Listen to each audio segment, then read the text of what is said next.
चढ़ोई कजलानी के मकाम पर राजा अवैस की जानब से सदर आज़ाद कश्मीर बैरिस्टर सुल्तान महमूद चौधरी के एजाज़ में इफ्तार डिनर का अहतमाम किया गया।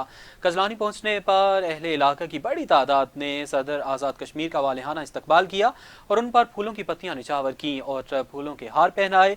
बतौर मेहमान खसूसी खिताब करते हुए सदर आज़ाद कश्मीर बैरिस्टर सुल्तान महमूद चौधरी ने कहा कि उनका मकसद आज़ाद कश्मीर में इलाकाई और कबीलों की सियासत के खात्मे के बाद मसला कश्मीर के हल के लिए मुत्तहिद और यकजान होकर कोशिशें करना है।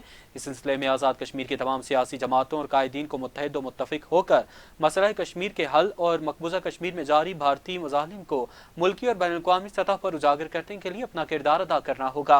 उन्होंने कहा कि मोदी इस वक्त दिफाई पोजीशन पर आ चुका है और अब ये बेहतरीन वक्त है कि भारत के मकरू चेहरे को दुनिया के सामने बेनकाब किया जाए। और सदर आज़ाद कश्मीर का मजीद कहना था कि कजलानी की सड़क 35 साल कबल साबिक सीनियर वजीर राजा अकरम मरहूम ने तामीर करवाई थी और इसके बाद किसी ने भी इस सड़क पर तवज्जो नहीं दी। सदर ने कहा कि वो वादा करते हैं कि वो इस सड़क को दोबारा जल्द तामीर करवाएंगे। उन्होंने अपने फ़कीदुल मिसाल इस्तकबाल पर कजलानी की आवाम को सराहा।